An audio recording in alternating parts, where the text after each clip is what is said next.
Since Hamas started the war between Israel and Palestine on October 7th, Russia's President Vladimir Putin has been trying to establish himself both in Russia and in the world as a mediator for peace. But don't fall for his BS. In this live stream, I will explain in simple words what personal goals Vladimir Putin is pursuing and why he could care less about the peace in the Middle East. Howdy, everyone. My name is Konstantin, and welcome to Inside Russia, where usual Russia is explained by the unusual Russian. You will not find propaganda, BS, or lies here, but you will find the truth, common sense, and logic, and some emotions, because I am still a human being. No, a human being after all. I think that's how it's right. We'll talk today of how Putin is trying to pretend to be who he's not and to outsmart everyone. And let's jump directly into the message. Hamas committed an atrocious act of terrorism against Israel on October 7th. The terrorists flew paragliders from Gaza Strip and used bulldozers to poke gaping holes in a barrier fence to gain access to Israeli territory. They killed more than 1,000 people so far and seized over 100 hostages. Still unknown how many exactly. Israel started fighting back immediately and declared the war on Hamas. Violence has followed since. That happened on Vladimir Putin's birthday, and some, such as an established political media called Politico, think that the attack was a gift of Hamas to Putin, but we are sure it was just a coincidence, aren't we? This is what has followed this atrocious attack. Vladimir Putin was silent for about a week, almost a week after the attack. At the time, Russia has refused to recognize Hamas as terrorist group. To Russia, Hamas is still a legitimate organization. Later, Putin made calls to the presidents of Iran. Of course, as Russia depends on Iran for military technology and supplies, Syria, Egypt, and Palestine. Then he talked to the Prime Minister of Israel and discussed the situation. He did take some unusual steps. He actually talked to people outside Russia. And immediately, the Kremlin started casting Putin as a global peace broker. Now, that's something we haven't heard in quite some time. Where's Putin and where is peace? I quote Putin's press secretary, the translator from Russian to Russian, Dmitry Peskov. Russia could act as a mediator between Israel and Palestine. Why not? We've had very stable business relations with Israel, and we've had friendly relations with Palestine for decades. And it's something that's been projected to the world stage immediately. So other countries and their leaders would hear and take notice. And, these media attempts, or I should say, they're just the attempts, they've been fairly few and cautious. But if you look at the Russian media space inside Russia, you will see an absolutely different picture. First of all, Russian pro-government media is full of hate towards Israel. The official media makes hard to misunderstand anti-Israel statements. Russia's tallest TV tower, Ostankinskaya Bashnya, a permanent feature of Moscow seen from almost anywhere in the city, was illuminated in the colors of Palestine, supporting the crimes Hamas committed against Israel just a couple days ago. And if you look at the Russian pro-government Z Telegram channels, that they are an unofficial part of propaganda machine, you'll see much more radical statements. You'll simply see that they're spilling out hate towards Israel.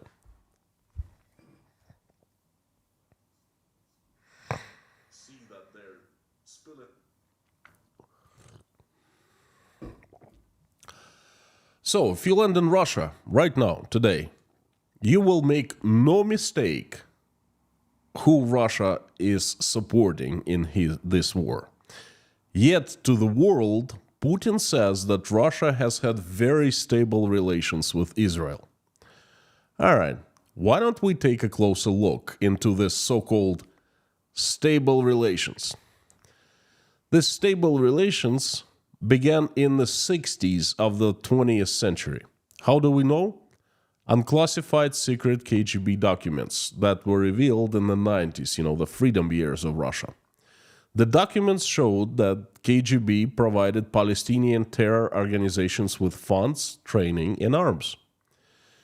And it had special agents inside Palestine.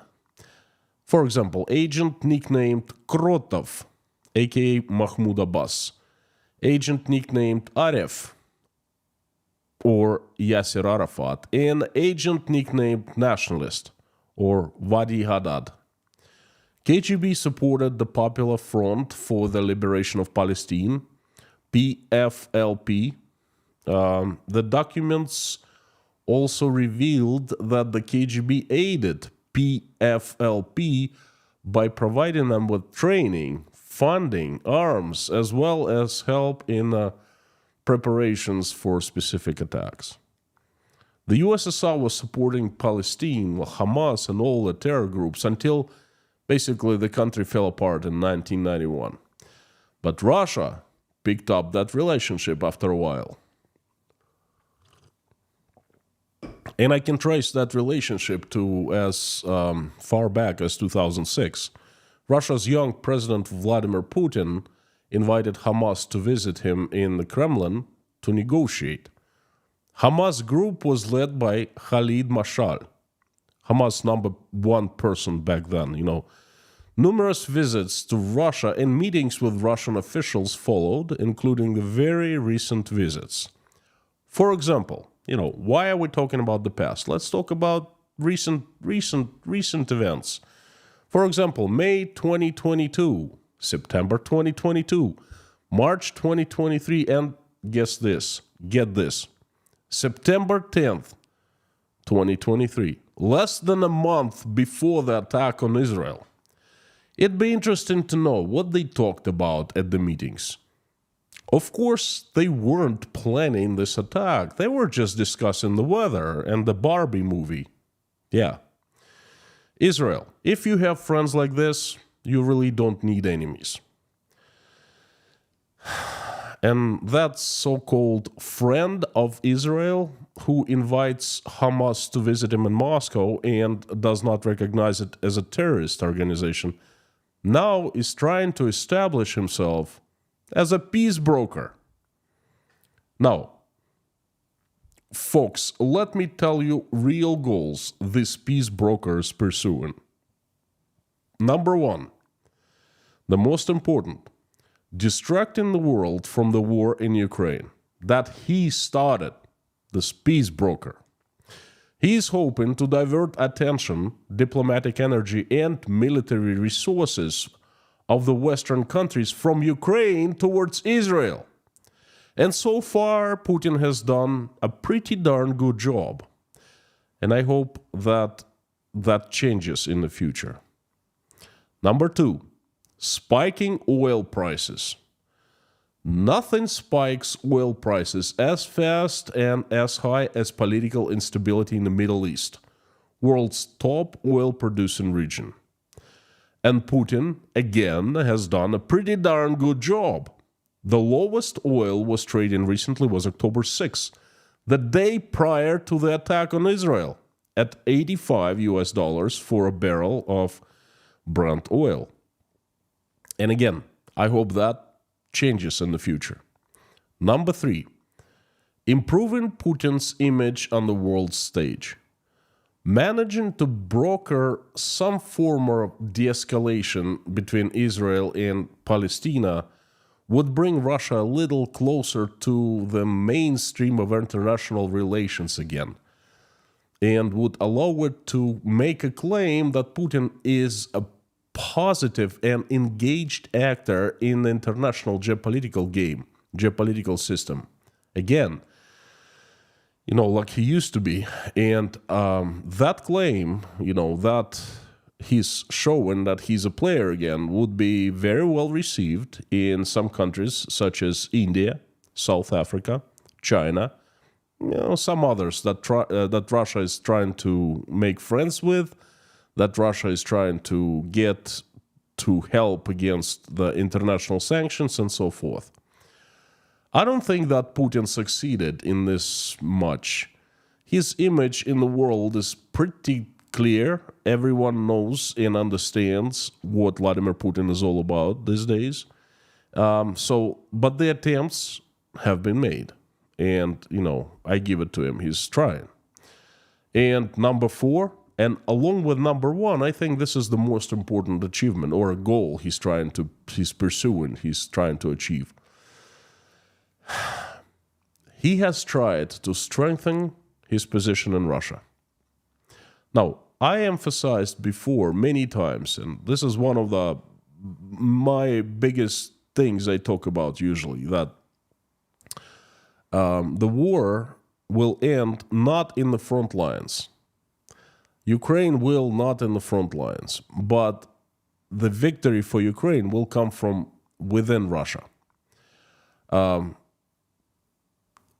Putin will go. And right now,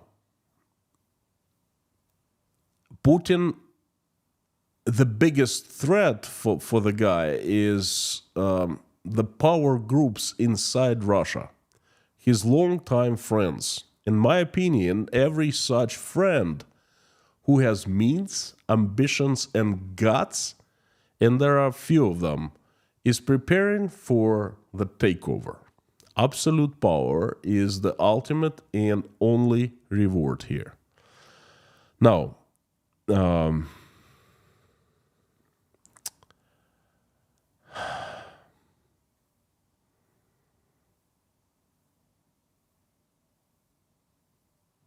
this is the biggest threat.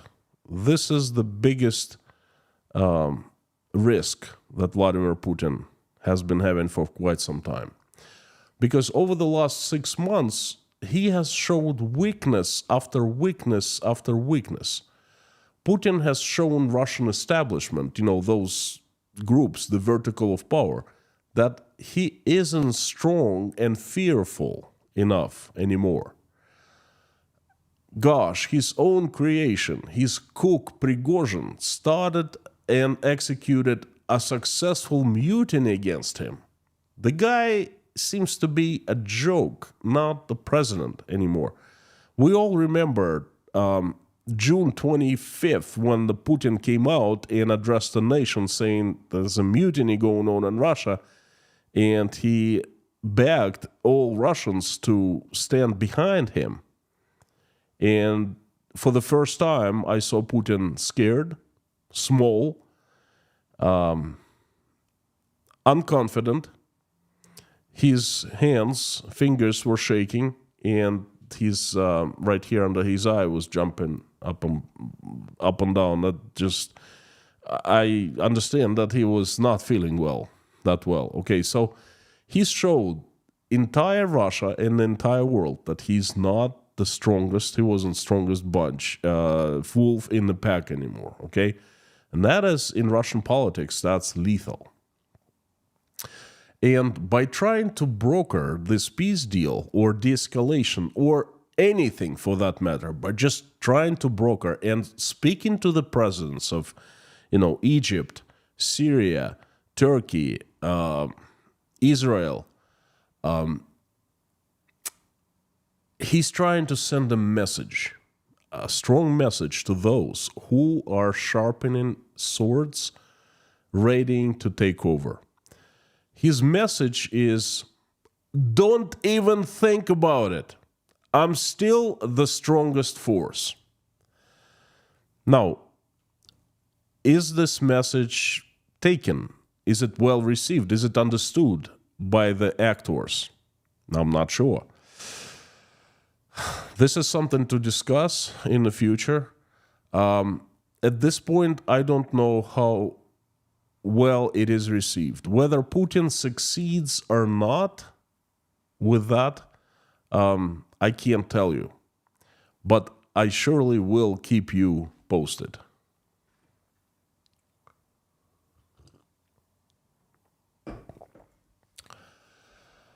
So, friends, my message is shorter today. In this message, I've tried to describe three things.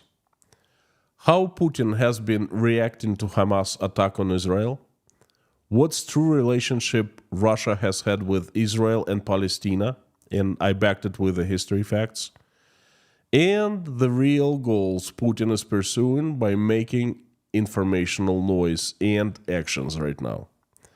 I hope this message was easy to understand and you liked it and found it interesting. I invite everyone to join me in the live stream chat. Let's talk and I will answer your questions. Thank you. Let me turn the live stream chat on.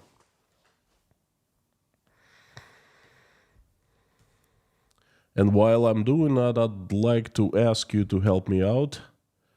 Do a couple things. If you liked this message, press this. And if you like this message, please make reposts in your social media accounts with this message so it gets spread wider. That actually helps a lot. You wouldn't believe how much. And if you'd like to buy me a coffee or a tea, I wouldn't mind. Thank you so much. Would be welcome, but not necessary.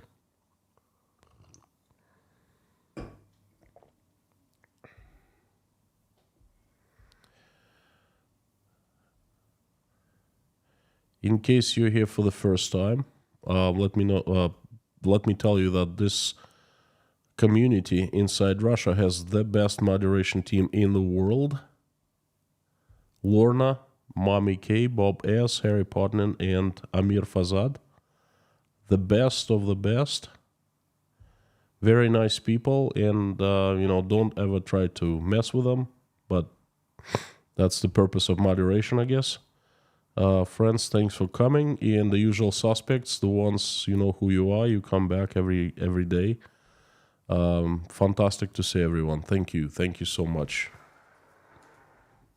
Fantastic to see everyone.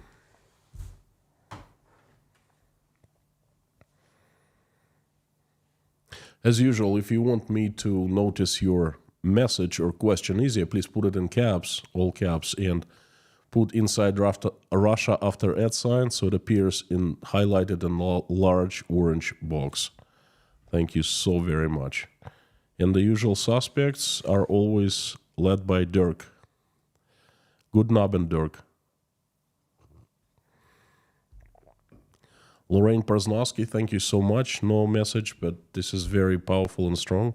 I appreciate it, and thanks for coming back. You're such a great and long-time member of Inside Russia. It's fantastic to see you. Andrew Baker, thank you so much. Also, thank you for supporting. Thank you so much. Bob S is here. I'm reading the orange boxes and, all caps. Sam K, you are the legend. George Coggins, greetings from Scranton, Pennsylvania. Howdy, howdy. Jonathan Clark, hello. Athos, howdy, howdy. Mr. Kaliskin from Chicago, welcome back.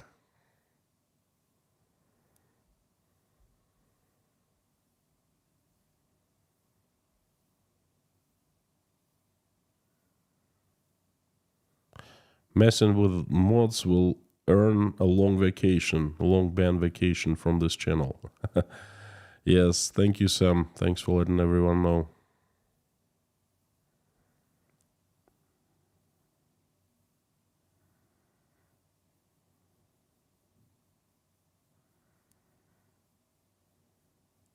This is an important message for US voters to hear and understand. Thank you. Cookie Bombay, thank you so much for this feedback. You know, when I hear something, when I read or hear something like that, it really warms my heart, because this is what I do to find, if people find it interesting and important, that's my satisfaction. You know, that's what I'm here for.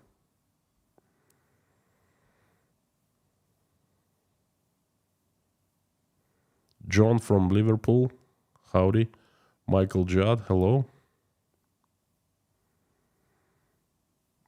Ron, hard to disagree with you. Thank you.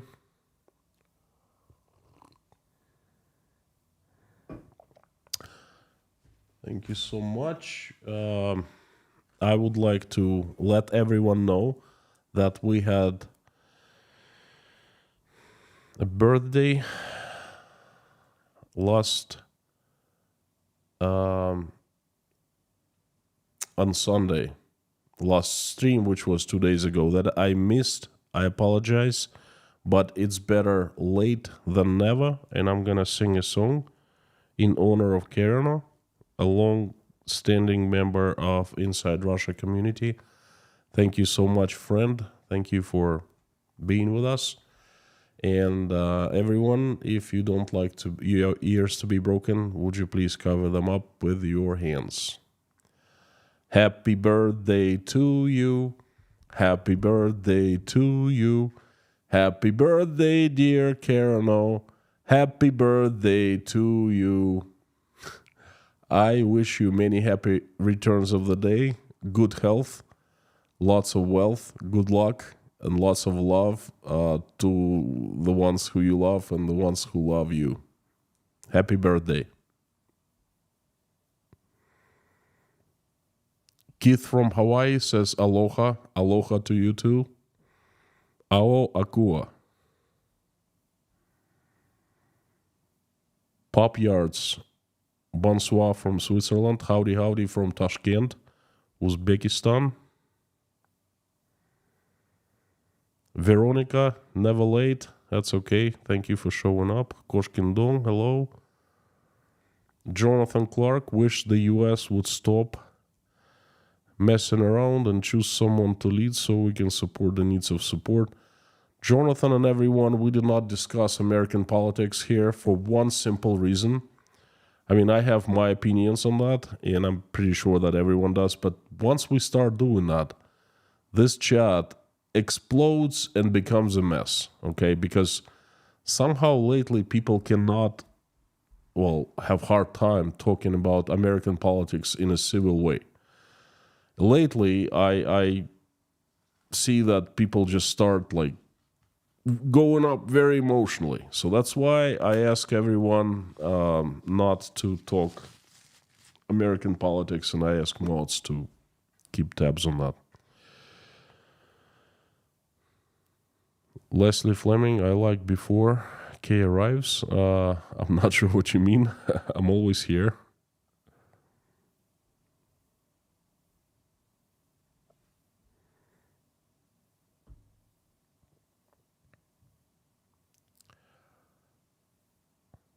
Carmen V, thank you so much. Red box of popcorn is well received. Thank you, appreciate it. And Henrik, super sticker, thank you so much. Peer character turning around, waving his hand. That's how I read in, what's YouTube was writing me. Thank you so much. I appreciate it. Justeri, howdy, howdy.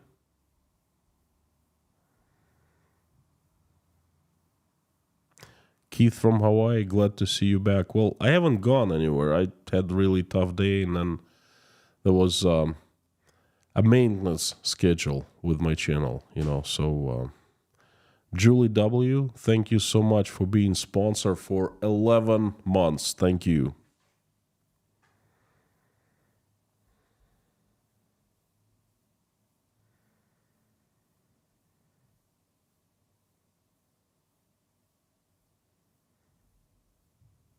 Emir, I don't know what the message is. I only turned up a few minutes ago. That's okay. It was a shorter message than usual, sorry.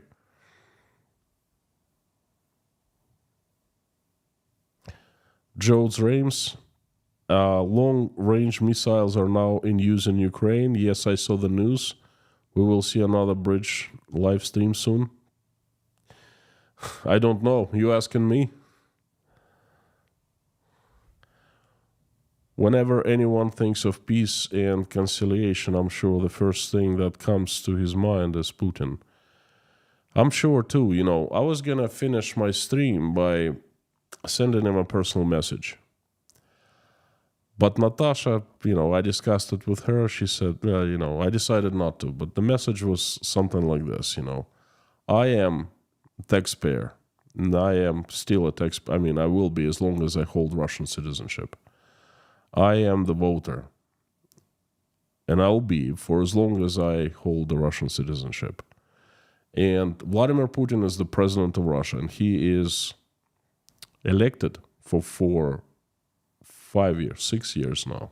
Was it 6 years? Yes, 6 years now. And I want to send him a message. And the message is this. Before you start negotiating peace deals in the Middle East, why don't you stop the war that you started with Ukraine and negotiate peace with Ukrainians? And this is what I, along millions of Russians, demand of you. Not ask, demand.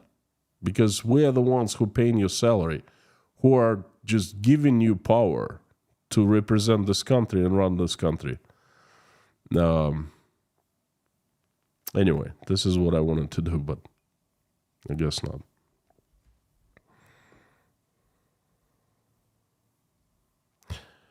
See, when Russians hear me saying like something like this, they think I'm crazy. They think I'm crazy, folks. Steve Morris, thank you so much for sponsoring 5 people. Thank you. They don't understand the concept of that power that Putin and his friends and the vertical of power have is really people's power. It's they, the Russians, the people. They are the benefactors of everything that happens in Russia.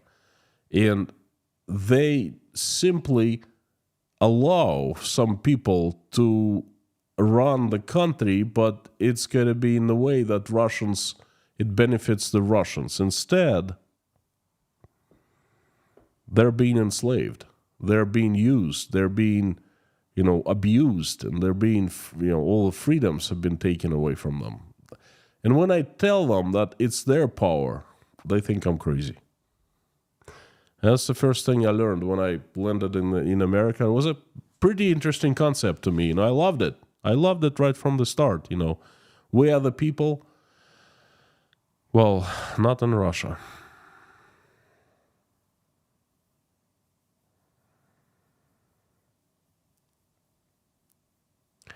E. Austin, which tea are you drinking tonight? I am drinking Yorkshire Gold. This is a fantastic tea.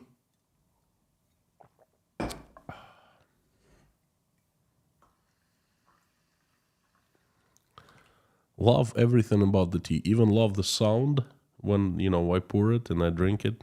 Oh, so good.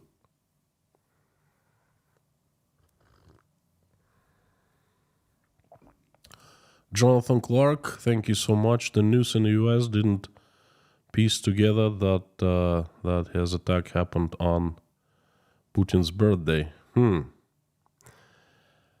It was a big message in Russia. Everyone was like, whoa, that's his birthday, Henrik, thank you so much. I appreciate very much. Money is very welcomed, and the words to this very important channel, they're really priceless. Thank you.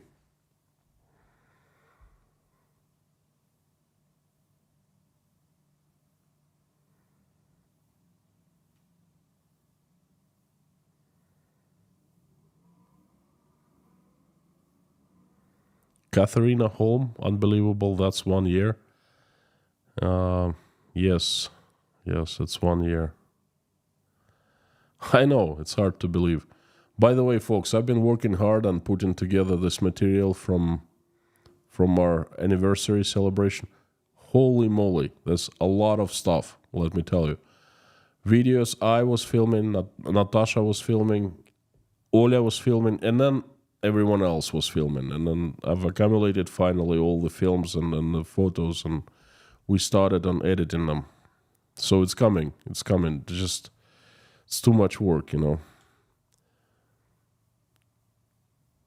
Joan Springle, it's a pleasure to be with you. Thank you so much. Likewise. And all of the community, also wonderful singing. Thank you. I don't think so.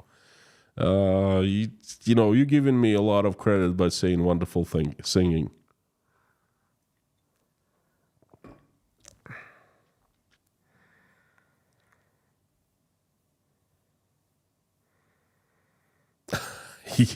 Yeah, right.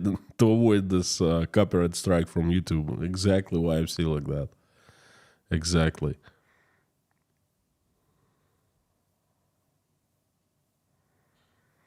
Kevin Baker from Woodlands, Texas. Howdy, partner.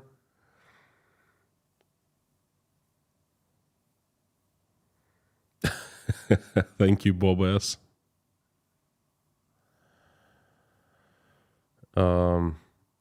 Shireen Wiedenshoft.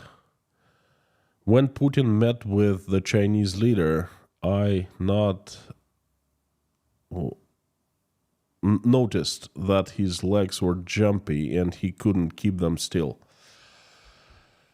First of all, that guy who's visiting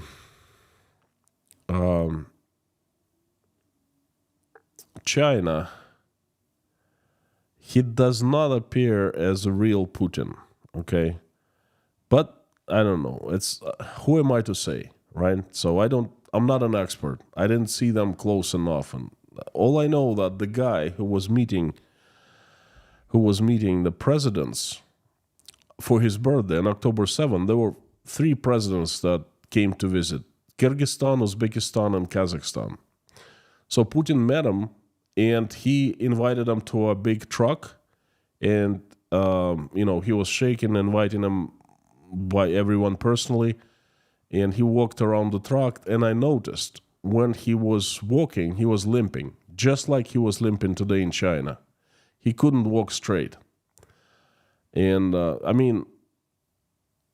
when he was standing addressing the nation, when Wagner was moving towards Moscow, if you look at him closely, you will see that his fingers were shaking, okay? That you see that he had problems with his eye right here, eyelid. It was like jumping up and down.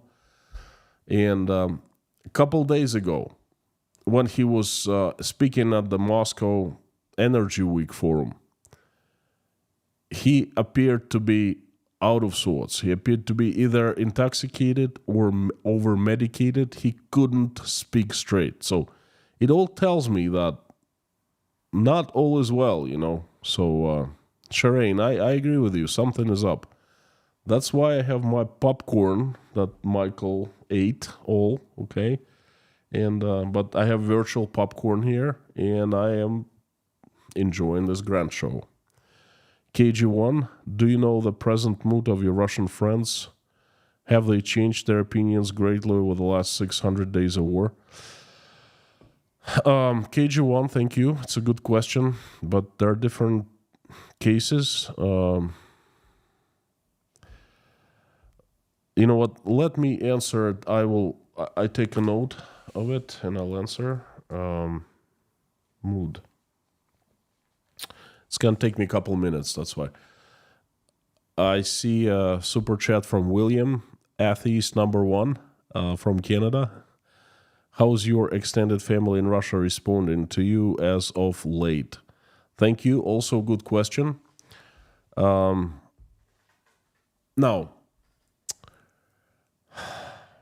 how the extended family in Russia responding? Some people well, quite a few people in my extended family do not support the war. They have the same, pretty much same position as I do. Most are not as vocal, but make no mistake about it, they're good people. They know what's going on and they don't like the bloodshed. My family is big, around 40 people. So some family members, I sense that it's not so, that their opinion is different from mine. And first of all, I don't talk to them often anymore. And when I do, we try not to discuss. I don't really want to fight with my family members, okay? I'm being very light on issues. I tell them how things are in Uzbekistan. I tell them that there's a community of Russians, and pretty much that's it. They avoid talking about what's happening in Ukraine.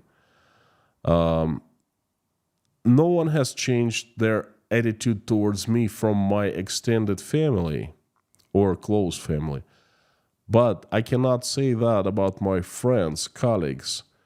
Well, I have few close friends, like 6 of them, and they have, of course, they have not changed their attitude. They're the same as I am. They're the same position. But some people I know, I simply stopped talking to.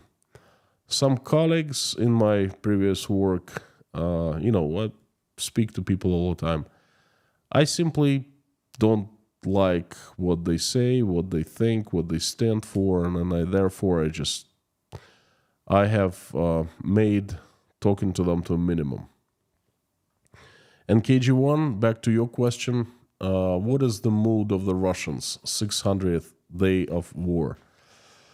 Now, which Russians? The ones in Russia or the ones here in Tashkent? The ones here, I organized this event last Monday, and I called it, first I wanted to call it the Day of Memory, because at time it did not feel like celebration. What celebration? For us being kicked out of Russia, for being chewed over and spat out? What's to celebrate what? Okay? So I, talked to my fellow co-founders, organizers, and we decided to call it 1 year anniversary. The day of memory. But then when we showed up, and everyone showed up, and we started, just before I started the opening speech, I saw that, first of all, lots of people showed up. There were over 80 people. Second, everyone brought food. And third, everyone was just happy to mingle with others, happy to see other people. There were new people. There were people who attend Breakfast Club. They've been attending for some time. It was a fantastic crowd, and they were joyous. And I addressed everyone saying, hey, folks, friends, I didn't want to call it celebrating 1 year of our departure from Russia. But now I see that I made a mistake, and it is a celebration. So everyone in Tashkent, or not everyone, but most people, they're celebrating. They're joyous. They're hopeful. They're looking to the future. Okay, they're celebrating 1 year of new life. They're building plans.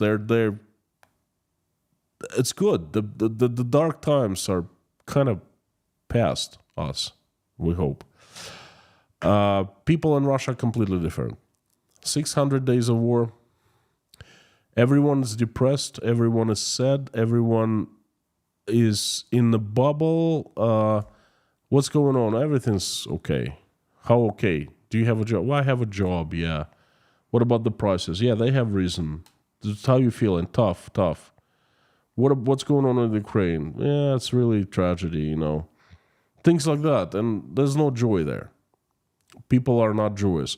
And it's just my opinion, my subjective opinion, but the thing is, it's backed by so many sources. For example, the research of some pharmaceutical company that the use of antidepressants have jumped by quite a big amount, like 20% or something like that, and things like that, and then you understand that Russia is not well. Luke King, thank you so much. All the way from Australia. Long time no see. There seems to be close ties between Russian people and Jewish people. Is that a reason why Putin is not taking sides, but just allowing the people to go anti-Israel? Luke, let me disagree with you here. You are saying why Putin is not taking sides. What do you mean he's not taking sides? He has taken side. Hosting Hamas so many times in the last couple years, is that not taking side? Speaking to Hamas recently, is that not taking side? Letting this anti-Israel wave of anger run through Russia. And that's crimes, because on public, people are calling for violence, for extremism. And no law enforcement agency cares. No one's been arrested, no one's been charged, no one's been investigated, no one's been even approached. But let's say you take a piece of white paper, just like this, and you come to the Red Square and you stand in front of the Kremlin with a white paper like this. Guess what's going to happen to you?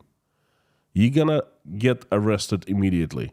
Thousands of people have been arrested for things like that. One guy, for goodness sake, he took a book called The War and Peace by Leo Tolstoy, that's Russian classic, and he stood on the Red Square with that book, and he was arrested, charged with spreading fakes of Russian army, okay?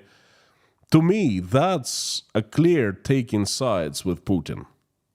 So I disagree with here. And yeah, there are a lot of Jewish people, and then does Putin care? No, I don't think so. He could care less. Look what I said. There are 4 goals that he's pursuing. To divert attention from Ukraine, to improve his image in the world, to spike oil prices, and to send everyone a message in Russia. Don't even think about it, because I'm still strong. I speak to these people. So I think this is the 4 goals that he has in mind. Thank you so much for supporting, and thanks for being this fantastic member of community. Thank you. You've been a supporter for, I think, a couple of years already. Atomic Electron, howdy. Our Russian family in Crimea don't talk politics, war to avoid conflict. Same thing. We love each other. Our calls to Crimea are also being listened to. We don't want to put family in a sensitive situation. Interesting. How do you know that your calls to Crimea were listened to? Let me know, because that's that thing that concerns a lot of us here in Uzbekistan. That's one of those things that we don't talk openly, but you know what I mean.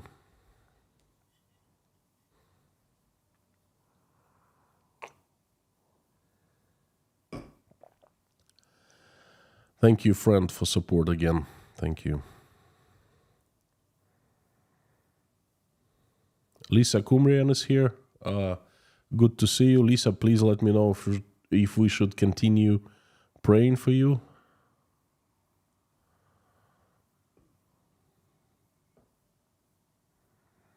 Joseph Johnson, Jewish people who could retreat back into Russian. I'm not sure what you mean. David Day, yeah, funny. Yeah.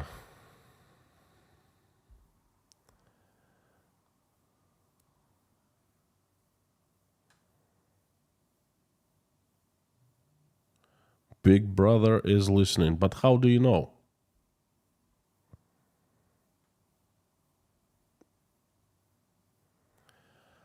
Lorna says, if you're insinuating Constantine should discuss politics, you can go elsewhere. And Lorna is absolutely right.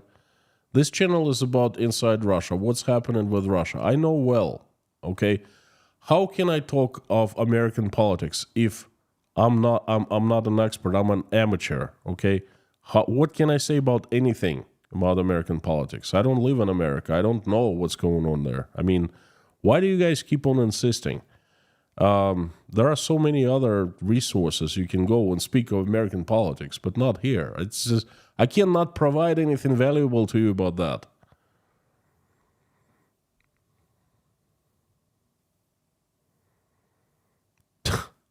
If costume was a pantomime, he could play a teapot role. Yeah, funny. Lynn, I hope they make a movie of you one day. Thank you so much from Oz, from Australia. Thank you. I really appreciate this. This is very heartwarming. I mean, I doubt it. That's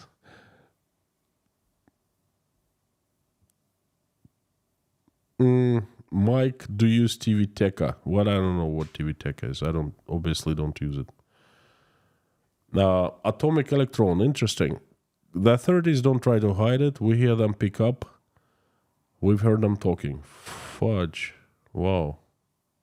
Regular phone calls are even worse. Phone system was put in by the Germans in World War II. Can you mail you more details? Please do. Please do. What do you use? Please let me know. Email me of the means of communication you use. That'd be interesting to know.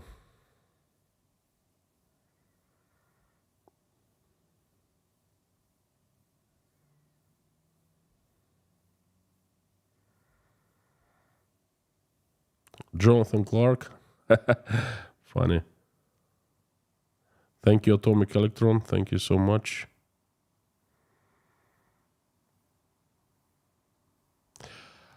Joao Morenos, the Chinese must be laughing like maniacs. They are laughing like maniacs, I agree. Not only laughing, they humiliated Putin so bad today. He was not greeted by the president of China. This is a humiliation. All right, it's pretty big deal, and it's pretty bad. Chinese might have gave it back to him because when the Chinese president flew to Russia last year, earlier this year, then he was greeted by Mishustin, which is also a pretty big deal, okay? But boy, Putin looked out of sorts. Putin looked humiliated. Did you see him getting out of the plane? Yeah, you should. I'll you know what? I'll post in the community section for the sponsors and for the patrons. I gotta pick it up again today.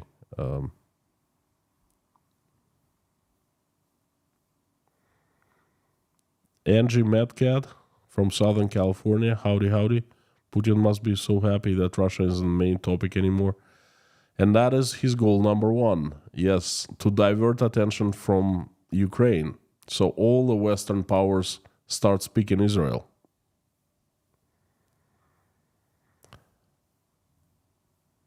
Mike, TV Teka is a website that provides Russian TV all over the world. My mother has been watching Russian state TV in the US for 20 years, using it, nothing else. Mike, Rizhikov, okay, I do not have TV Teka. I don't watch it. I haven't watched Russian TV in, I don't know, 15 years probably. More than that, 17 years. I watch programs that I am interested in. For example, the Программа Время on the first channel. Sometimes if an event happens, I'd like to see how they portray that event in the media on the first channel, and I watch that, but it's available online. Then I watch Solovyov sometimes, but also on YouTube, not on TV. And I watch like some things here and there.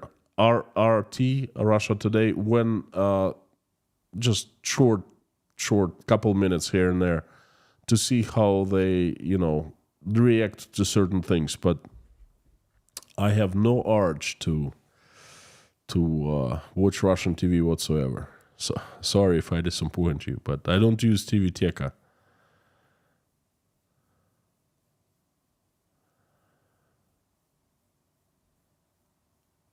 Claire Longshaw, keep me sane, Constantine. Thank you so much. I'm glad.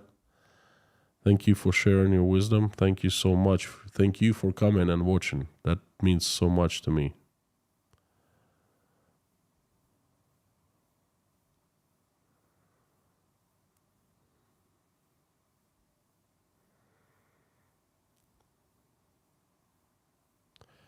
Hoa Morenos, thank you so much. You're right about the Chinese.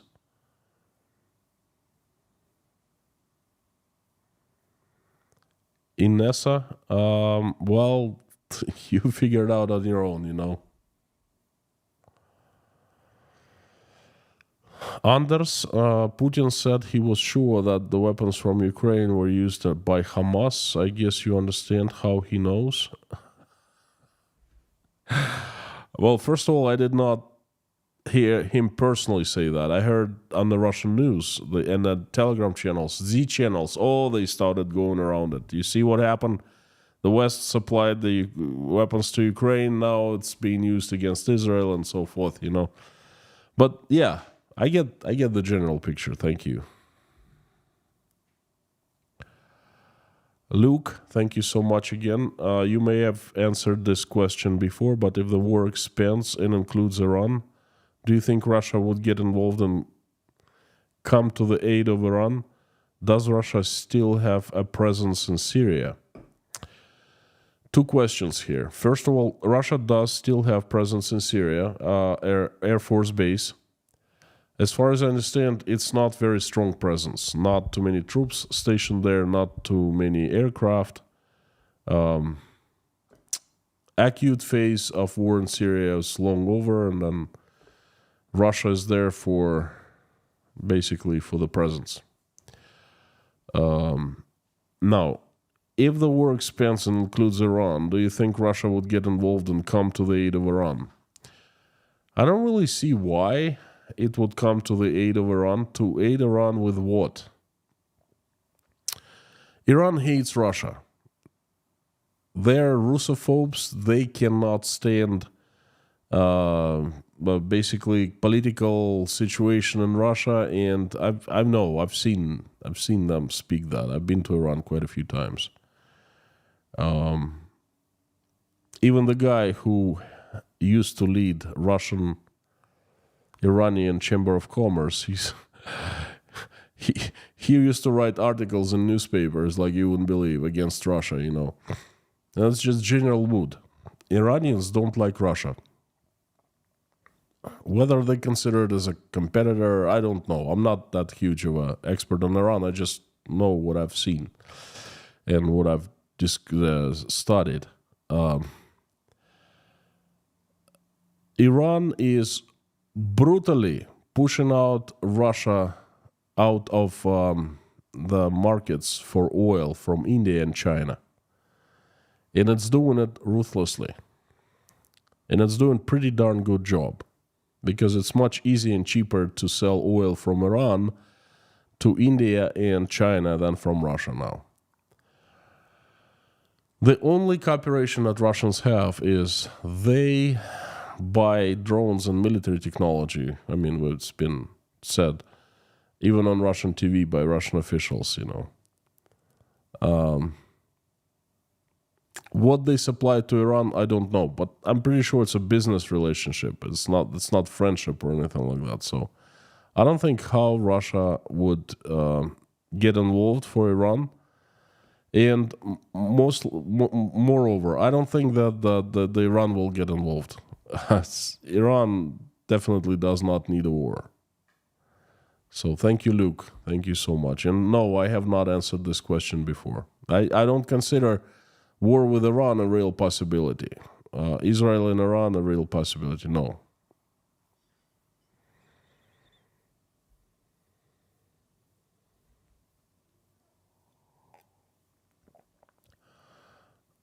Alia, if Iran hates Russia and is trying to push them out of oil markets, it's not trying to push them out of oil markets. It's been pushing successfully Russia out of oil markets, both Iran and India. What did they provide them with? Drones and plane maintenance, help for some Russia's Boeing Airbus planes? No. First of all, Iranians have not, as far as I understand, they have not helped much with Boeing Airbus planes maintenance. It came from different sources, not from Iran. And they helped with drones. Sometimes the enemy of your enemy is your friend. Sometimes this logic works. I don't know exactly, but there must have been reasons. But that you got to understand. In my opinion, that's not a strategic partnership. That's not an alliance. That's not friendship. That simply is a tactical model, tactical construction that is very short in time. Okay, Iran helped Russia with drones. Russia helped Iran with something else. By the way, Russia. Well, I'm pretty sure that Russia doesn't have any friends now. No one even talks to Russia. So it's been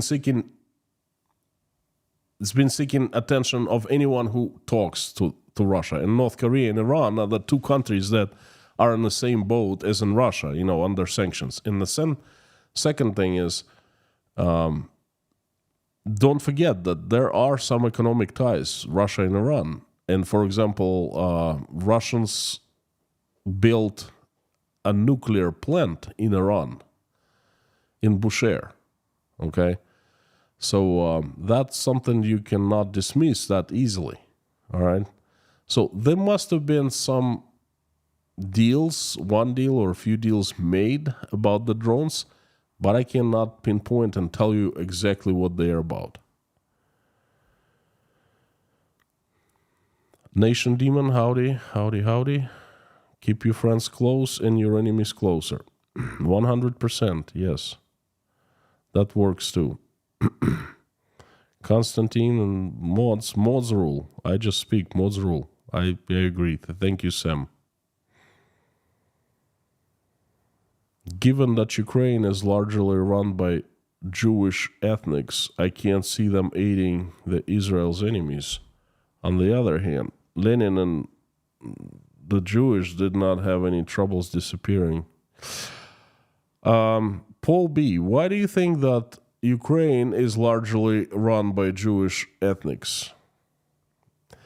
I've been to Ukraine. There are many Jewish, like in other countries, but also there are just Ukrainians. Plain and simple. And I mean, I don't guess. I know. I've seen. I lived in Ukraine. I've been to Ukraine. Just like in any other country, really.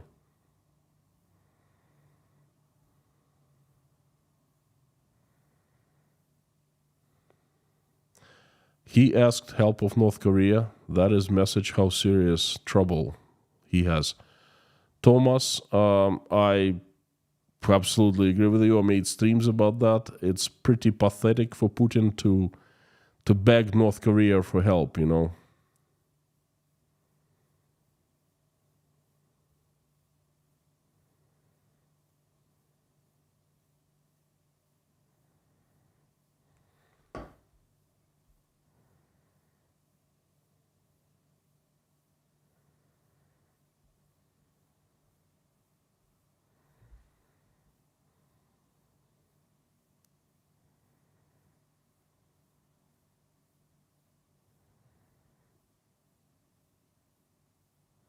Lorraine Prasnowski, thank you so much for good words.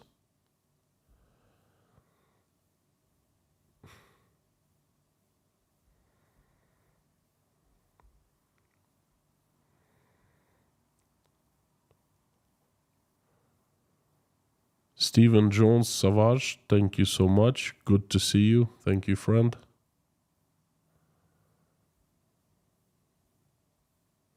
Now I see that you're talking about China. Well, that's good. Always interesting.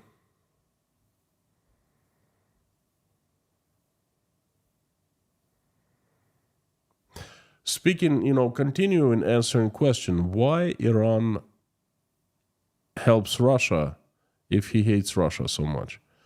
Now,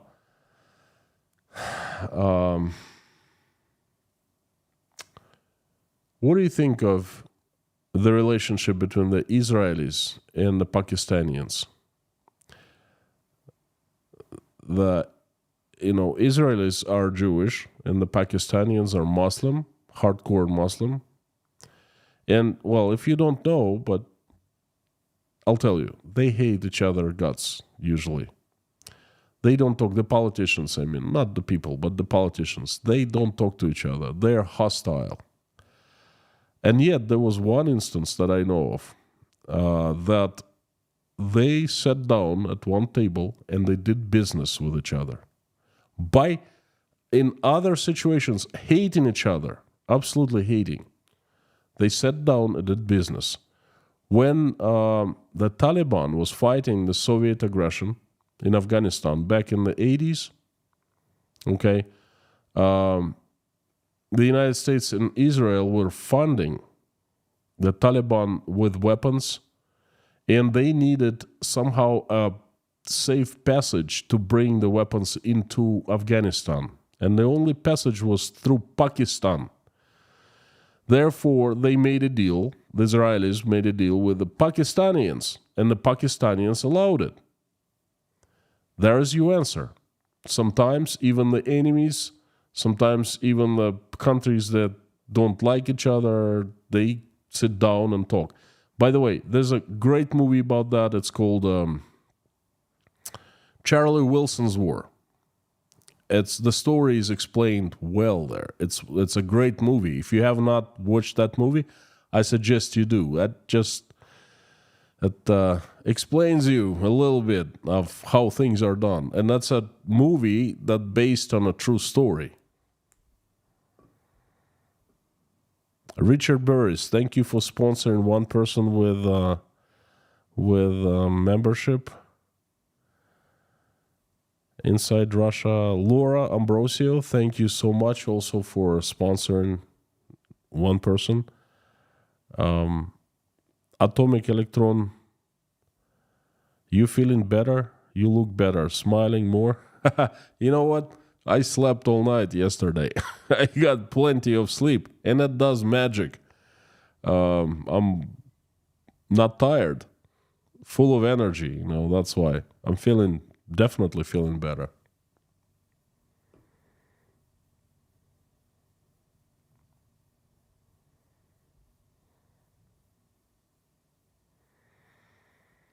Nick Fury, what is Z in China? What role does Z in China play in this Hamas-Israel conflict?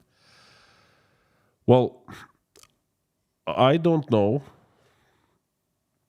anything except for one thing, though. China benefits from this conflict because China has been investing lots of efforts, lots of money, lots of time into the One Belt, One Road project, the Beltway project, that, this transportation corridor from China into Europe, okay? And all of a sudden, there's another transportation corridor, and it runs from few countries, and it's alternative to Chinese. And also, Israel is one of the countries. But of course, the Chinese don't like competition, okay? So if something happens in Israel, something of political instability, and then this route doesn't work, then Chinese benefit. So that's all I know. And how China is involved, if it's involved or not, I just, can't tell you. I'm sorry.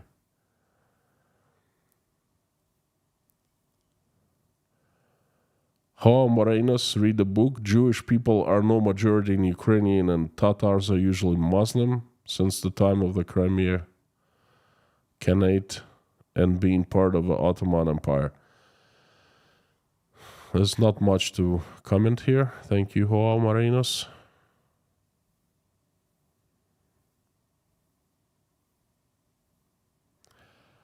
Pete 77, I think so. Yes, Russians are receiving welfare payments and pension payments on time. Well, there are no welfare payments. I think the highest welfare payment is like $10 or $15, so don't count on that. I don't know one Russian person who counts on welfare payment. unemployment, I mean. And pension payment, yes, on time. My mom gets it on time. But you know what? She worked all her life. She's 74. She retired at 60-something. She worked all her life as an accountant of a large company, a large factory. And you know what her pension is? $100. Oh, a little over, 110. Used to be 125, but now the ruble devalued, so therefore she receives less in dollars. That's not much. So most Russians receive pensions more or less in this corridor, you know. But yes, she still gets payments on just in time, you know, day to day.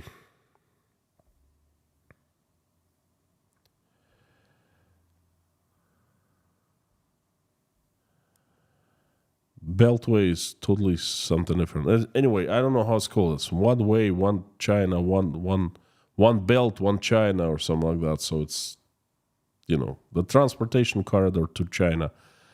Steve, that's what I know.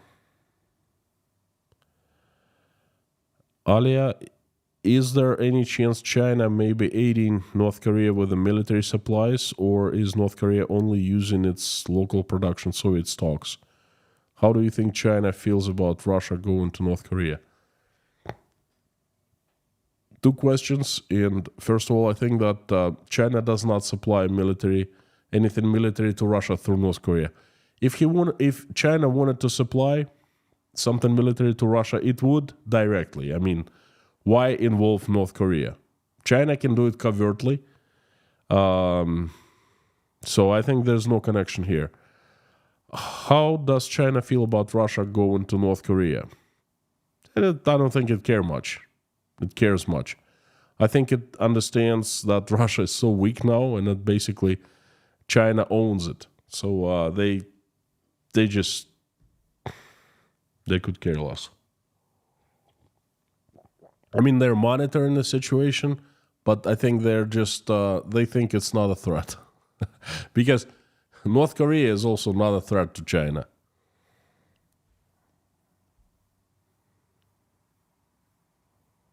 Okay, friends.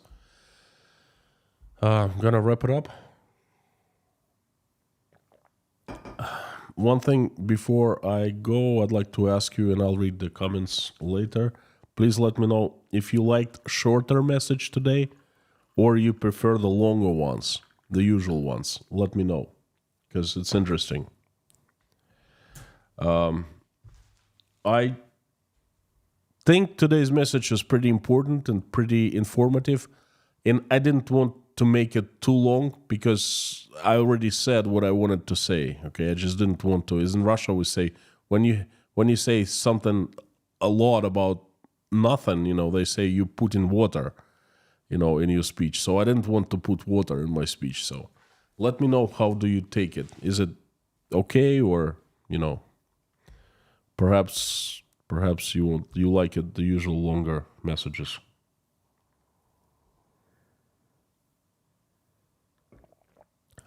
Keith James, second, I'm drinking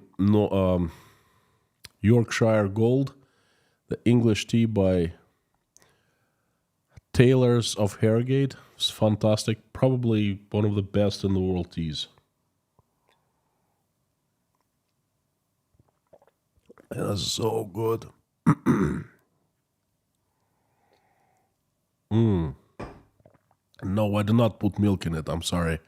I use it, no sugar, no milk, nothing, just straight. I enjoy the taste of tea so much. So good.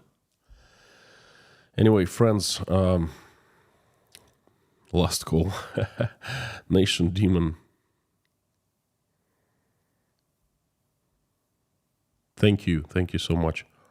The short one. Anyway, I'll go in the chat and I'll see what you say. And as usual, do you know what this is? This is my prayer book. As usual, I'd like to invite everyone to pray along with me.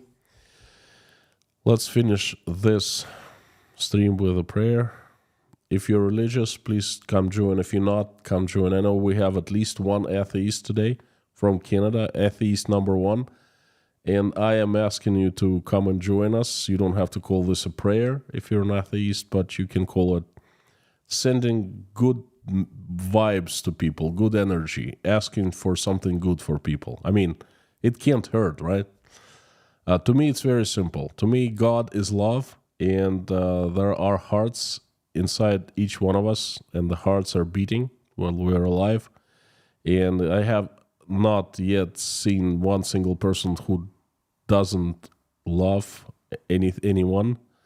So there's always love inside people's hearts, and God is love. So there's God inside every heart of us, and it means that He's inside of us, whether we like it, whether we believe in Him or not. That doesn't make much difference. So please come together and let's pray with me.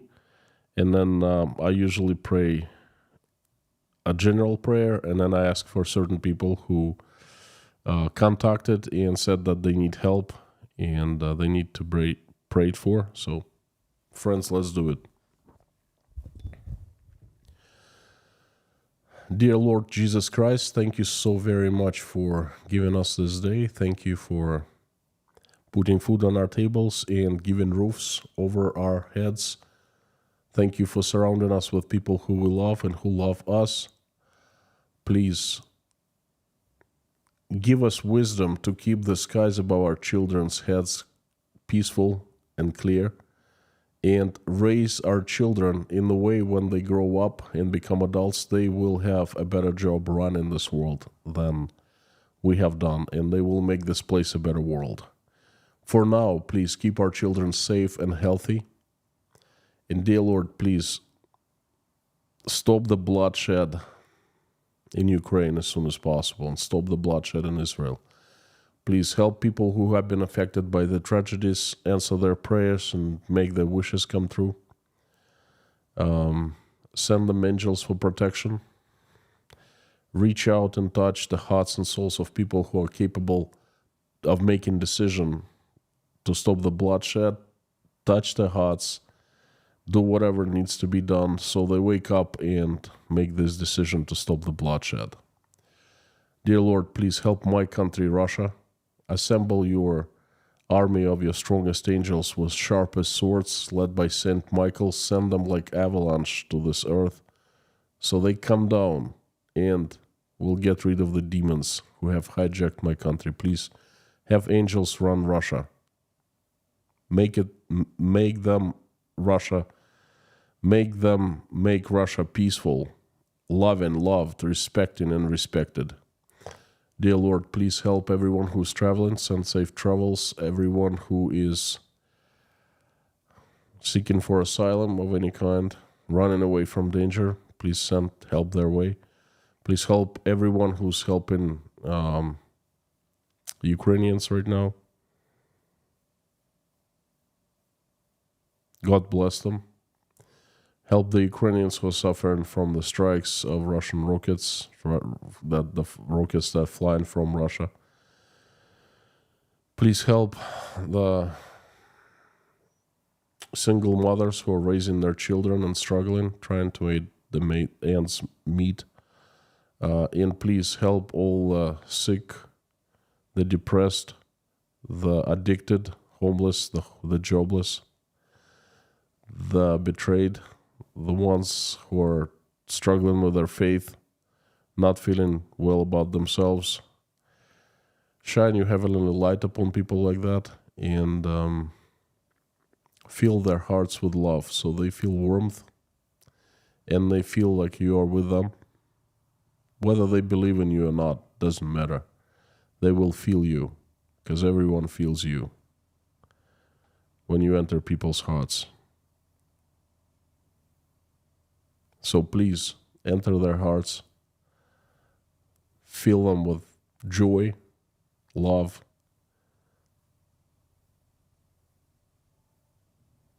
confidence.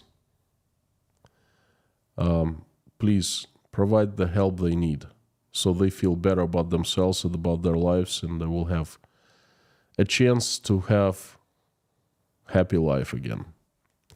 Dear Lord, Please help people who need your help.